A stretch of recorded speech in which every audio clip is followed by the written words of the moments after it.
Okay. Don't have slides, I'll just go with this piece of paper. The topic that I have picked is about organizational politics and how to navigate those.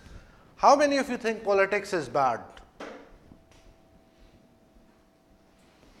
Okay. And how many of you think that there's no politics in your organization? See?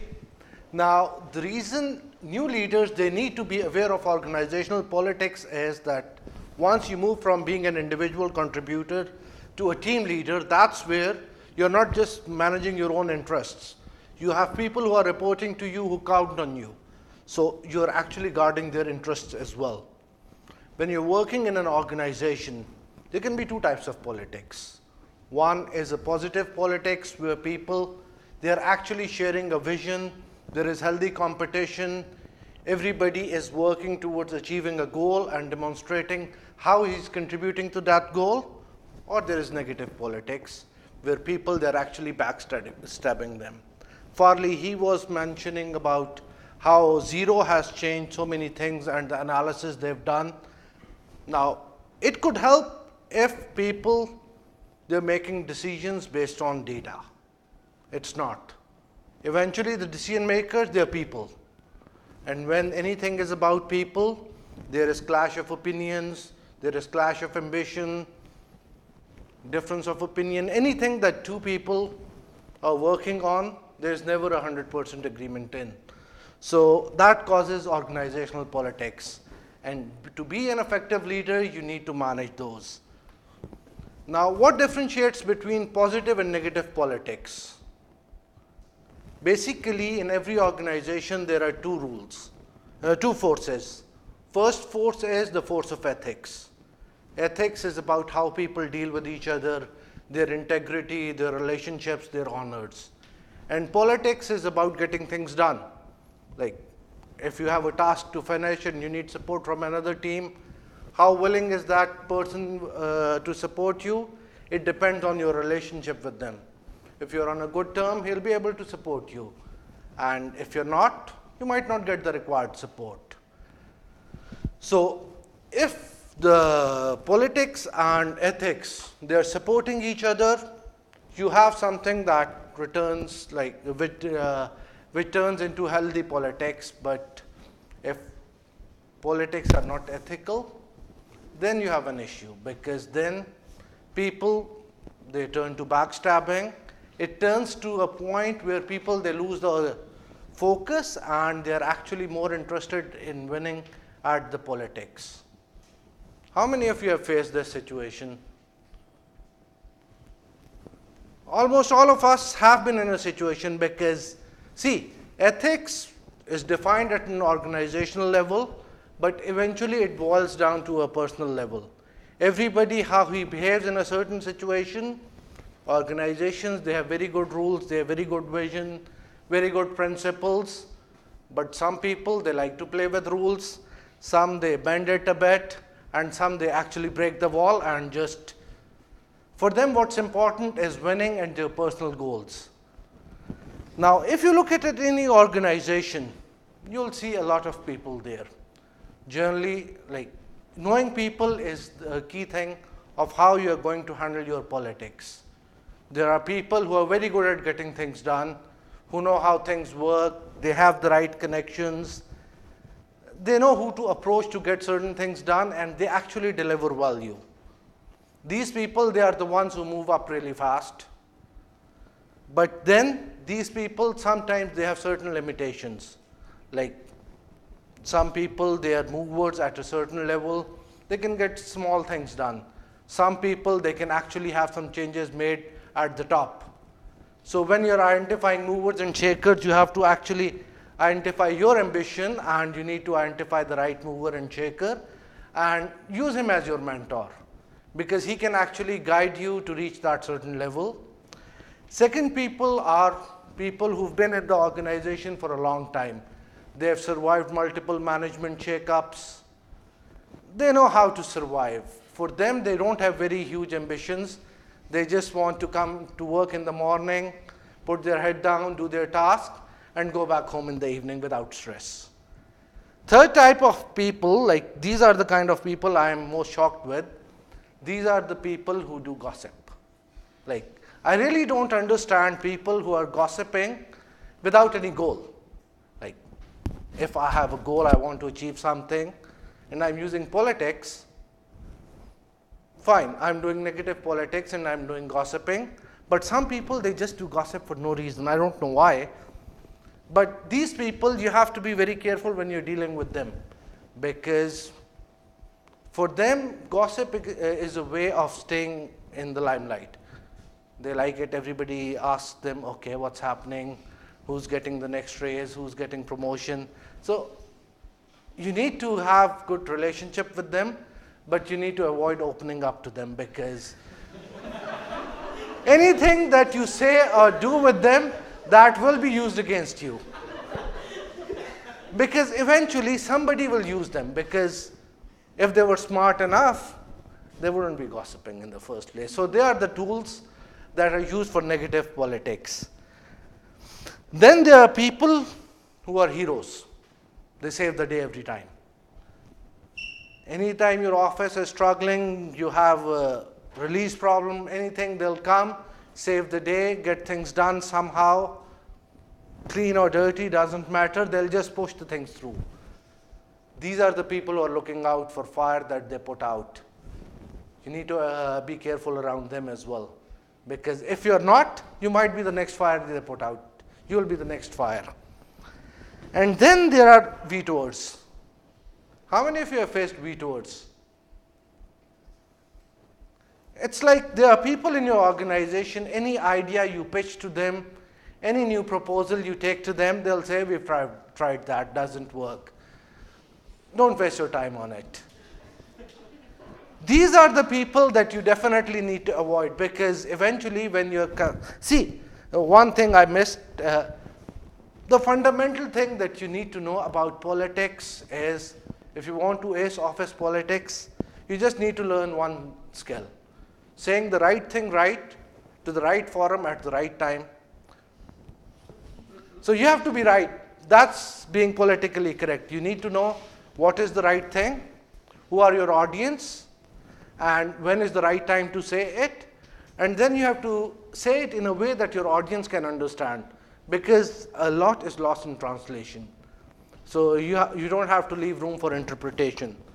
Sometimes, like when you come to a meeting, that meeting is just, I don't know how to say it in English, but that meeting is just an excuse. The decision has already been done. Somebody knew the right place and the right time and the right people. He's already pitched his idea, and the idea has been accepted. So this is the fundamental thing you need to know about office politics. So back where I was, vetoers. You need to avoid those people, because any idea that goes through them, it'll be killed. Then you have somebody called whiners. They're never happy. They'll either cry that we have a lot of work to do, or we're not getting paid enough, we're too busy. You need to avoid those people as well. Because see, in office, you're known for the people you hang out with. If you're hanging out with positive people, you'll have a positive image. And eventually, like how a manager reflects on his team, the people you're hanging out with, they reflect on you.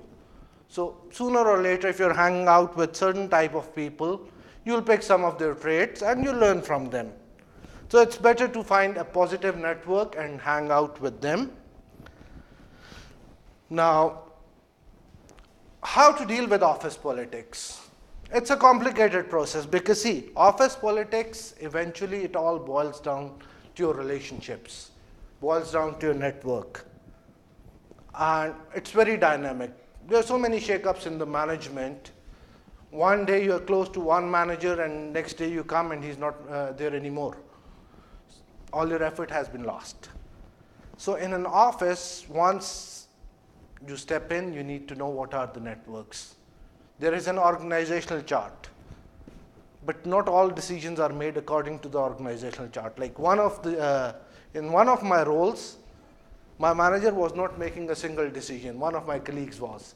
So I had to actually go to him and convince him to convince my manager if I needed something. And it happens all the time because see, sometimes managers, they are busy or they're not competent or anything. They just got stuck in that situation. So you need to identify the right network, who's being listened in your organization, whose opinion carries more weight. And when you go to a meeting, you need to know there might be one person sitting on the corner desk, like the front chair, but he might not be the one calling the shots. This is the kind of organizational chart you need to be aware of. Who are the true movers and shakers in your organization? To get things done from a certain person, whom do you need to approach? And eventually, once you've deciphered that, then you will be able to understand like how to build relationships. One of the key parts of handling office politics is building the right network. When I say network, you don't just network with your peers, because now you are in a position where you're not just responsible for yourself, you're responsible for your team. When I was doing research on this, one of very interesting things that I came across is it doesn't matter what you know to do what you want to do. What matters is who you know. So in an organization where there are too many opportunities, where there are limited opportunities, who gets picked for the opportunities is the one who's closest to the decision maker. Or if the decision maker is aware that this person is actually interested in a certain opportunity. See, like I have 3 kids. My wife, she complains that I give my daughter more room than my son. She can get away with most of the things. Same is the case in organizations, like your bosses will have their favorites. It's natural. Until all the performance appraisals, all these decisions, they are replaced with actual automated numbers where there's no human emotion attached, there will be bias. So to overcome this bias, you need to have right people talking about you. Now, you need to know people who will get things done for you, because you don't want, if you have an ambition to reach somewhere, you will not reach there if you don't get if you don't deliver the results. Then the second kind of network you need to have is where people who will actually tell you about what's happening around the organization. What are the opportunities out there? What are the threats? So you need to have network outside your team, outside your area, beyond your level, and those networks, they need to be at a very personal level. Like, if you just network with somebody just for the sake of certain advantage, people will find out sooner or later that you're networking with them, or you're sitting with them, or you're getting close with them for your certain interest. You need to align your interests with them and make sure that, because eventually it's a give and take relationship. You'll not get promoted to a certain role until you are somebody that will help your manager. So, and then you need to have your network that will be strategic network, which actually helps you grow and go to roles that it might not be possible. Because see, if I have very strong network one level above me, and there are like 7 steps above my role in the organization, the maximum I can go is 1 level up. But if somehow I'm able to, say, reach 3 levels up and have a strong network there, I have at least 2 levels up that I can go. And second thing, the reason your network is most important is that they cover you.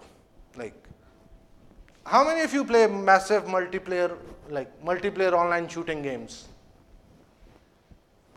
See, there, like any shooting game, you have a shield, and there is a limited number of strikes your shield can take. So Either you have to take the other person out or somebody from your team has to take him out. Otherwise, your shield will blow. So you need to have your network to protect you in those situations. When you are being subjected to negative politics, they need to reflect a positive image of you. For that, your network needs to be aware of what you're doing, how you're doing, what are your capabilities, and how you align with organizational interest. And once you have done that, you have to actually spend time to maintain your network, build your people skills, and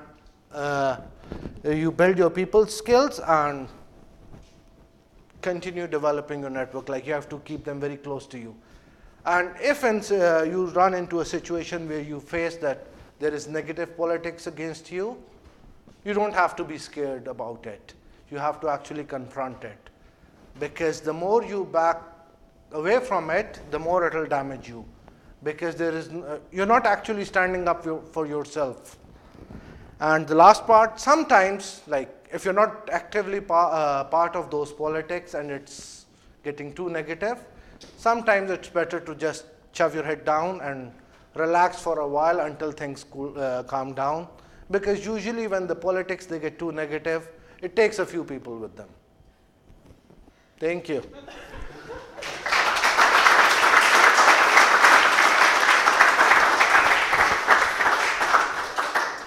Yeah, I'm not sure I can invite you inside my organisation to give this talk, Taimoor. Yeah. Yeah, very frank conversation. Does anybody have any questions for Taimoor? We'll probably have 5 minutes before we get kicked out. Yes. I've got a question for you. So, what you described was very personal, it's what you've seen and observed, but by isolating certain people and not engaging, and then engaging with others and really forming and building one side of the network, that could actually be reinforcing the structures and stuff that you actually describe as actually being negative at the organisation. So, what I'm trying to understand is, have you heard the expression, keep your enemies closer? Yes. When I look in the organisation, I find people that I find difficult to work with. Yeah. Are really hard. I often find that I want to spend even more time with them, even if they are actually feel sometimes poisonous, because I have to understand how that person works and how they think. And if I didn't engage, if I just avoided that guy, avoided the hero, avoided the negative guy, then I would actually be reinforcing some of the things that isolate those people and other people in my group. So I just want to challenge some of your thinking. See, what I'm talking from a peer's perspective, not somebody who's reporting to you. Sometimes, like, if somebody at your level kills all your ideas, you wouldn't want to go run your idea through him in a situation where he can actually kill it. Say you need some budget for a project. You can actually get it from multiple sources. You can engage him once you get your budget approved, or once your idea is approved, and you can engage him then. But involving him during the approval process, it might damage your personal interest. But yes, you have to keep them close. You need to know why they are doing certain things. Sometimes it's like people don't like you. No, like, it's not you being unlikable. It's just that he's sitting in that spot. I could have been there. I can do his job better than him. Or anything. So it's like when you talk about organizational politics, it's complicated. Some people just do it for fun. Some people do it, they don't even know why they're doing it. And some people, they do it and they don't know what they're doing is politics. So yes, you need to keep them close, but you need to manage the situations where they can actually negatively impact you. I was just wondering, like,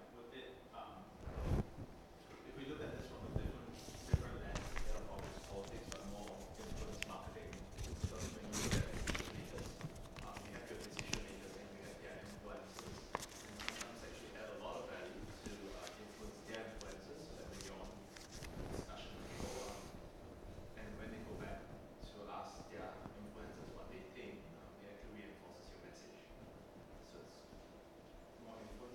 Yeah, that's the organizational network that you need to understand, like who sits at the top seat and who drives the top seat.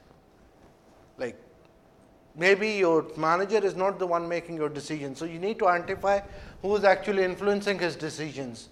Who does he trust? If he is stuck in a problem, who does he call in the evening?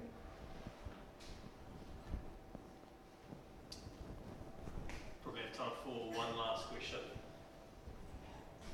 You proposed at one instance that you should confront the people like who are engaging. How do you suggest confronting them? Just try to understand their motives. Like it's better to know why certain things are being done. You can actually activate your network for that. You can understand from office gossipers, okay, why is he doing that? Or you can actually have a one-to-one session with them. Okay, you're doing this, it is negatively impacting me. If it is unintentional, they'll mention it. If it was something, if you find out that their response is not something that satisfies you, at least you'll know who to protect yourself from. And sorry, I sounded too negative. It is not meant to be so negative, but eventually it's all about human emotions, and sometimes emotions can be negative, but generally I hope it stays positive. Thank you, Taimoor, for that.